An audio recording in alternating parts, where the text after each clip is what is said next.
Buenos días a los alumnos de cuarto de secundaria de la institución educativa San Juan Apóstol. En este tercer bimestre, que forma parte ya del último periodo del año escolar, vamos a abordar en nuestro curso de matemática el apartado correspondiente a geometría. El primer tema que vamos a tratar en este apartado de geometría corresponde al tema de ángulos formados por dos rectas paralelas y una secante, que es el capítulo 1 de nuestro libro. Respecto a este tema, podemos empezar dando una definición básica de lo que son elementos de geometría. Ya sabemos que los elementos geométricos son el punto, la recta y el plano. Un punto es un elemento que carece de dimensiones. Una recta está formada por infinitos puntos puestos uno a consecuencia del otro, y un plano está determinado por unas rectas unidas entre sí. Entonces, con estos tres elementos básicos, punto, recta y plano, podemos determinar posteriormente lo que son posiciones relativas de dos rectas en el plano. La primera son las rectas secantes. Se les llama rectas secantes a aquellas que tienen un solo punto en común, el cual se denomina punto de intersección. Entonces, se puede decir que las rectas secantes se cortan en un punto. En el gráfico, el punto en donde se cortan las rectas L1 y L2 es el punto A. Dicho de forma simbólica, el punto donde se cortan ambas rectas, que es A, viene a ser una especie de intersección entre ambos gráficos. Entonces, si estas dos rectas se cortan en un punto, se dice que son secantes. Número 2. Rectas paralelas.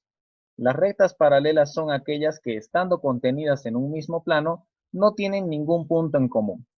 Entonces, dado un plano P, en el cual están inscritas las rectas L1 y L2, serán paralelas si no tienen ningún punto en común, si no se cruzan. Entonces, se puede decir que la intersección entre las rectas paralelas no existe o es un conjunto vacío, tal como lo indica de forma simbólica.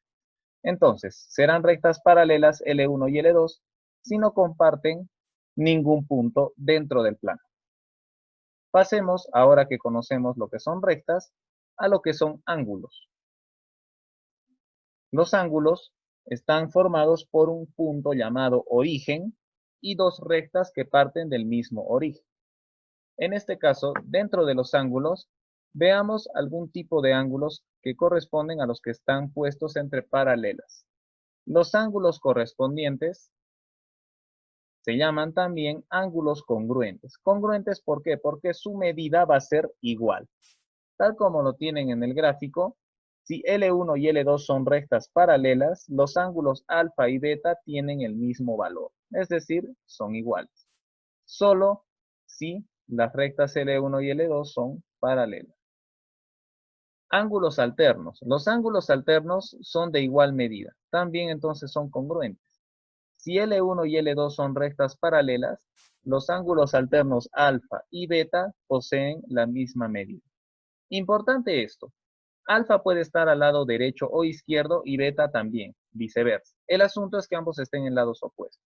Si alfa está a la derecha, beta tiene que estar a la izquierda y viceversa. El asunto es que ambos ángulos poseen la misma medida. Número 3. Ángulos conjugados. Los ángulos conjugados son suplementarios. En el gráfico podemos ver que alfa y beta están al mismo lado y dentro de la misma región. Entonces, si L1 y L2 son rectas paralelas, alfa y beta que están dentro de la misma región y en el mismo lado, suman 180 grados. Es decir, son suplementarios, tal como lo indicaba la teoría. Pasemos a las propiedades angulares. La propiedad número 1. Nuevamente entre ángulos dados entre paralelas. X es igual a alfa más beta. X es un ángulo formado por dos rectas que a la vez intersecan a las rectas paralelas L1 y L2, es decir, las cortan en un solo punto. El ángulo que forman la recta que corta a L1 se llama alfa y el ángulo que forma la recta que corta a L2 se llama beta. Y las medidas de estos ángulos sumadas dan igual a un tercer ángulo que está formado por ambas rectas secantes. En este caso, llamado X. En la segunda propiedad, si L1 también es paralela a L2, entonces se cumple la siguiente condición. Puede decirse que la propiedad 2 es consecuencia de la número 1. Entonces, si todos estos ángulos alternos se suman, se obtienen entonces medidas similares. X más Y es igual a alfa más beta más zeta. En la tercera propiedad, se cumple lo siguiente. Alfa más beta más zeta más phi más omega es igual a 180.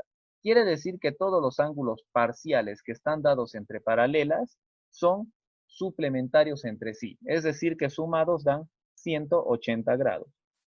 En este caso, en la número 3, es un caso particular. Particular porque solamente se aplica a determinado tipo de ejercicio. Propiedades complementarias, que son más específicas aún. Igual, dado entre paralelas. El ángulo omega que tenemos en la propiedad número 1, que está aquí, ¿a qué va a ser igual? A la suma de los ángulos alfa más y.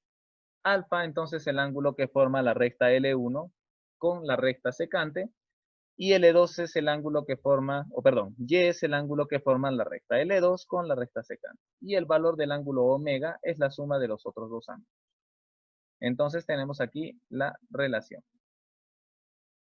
En la propiedad número 2, igual, entre paralelas, se cumple lo siguiente. X más Y más Z más omega más phi es igual a 180 por n menos 1. N es el número de ángulos que están formados entre ambas paralelas. Entonces, dependiendo del número de ángulos, es que la fórmula se aplica. Podemos decir que la propiedad complementaria número 2 es un derivado de la propiedad fundamental 3, la que vimos anteriormente. Y en efecto, son propiedades similares, solo que en esta vamos a tener en cuenta el número de ángulos que se forman entre ambas paralelas. Con eso entonces tenemos la base teórica para poder resolver y empezar a trabajar nuestros problemas, mismos que haremos en la sesión del día viernes. Muchas gracias por su atención y tomaremos en cuenta esto para nuestra clase del día viernes. Hasta luego.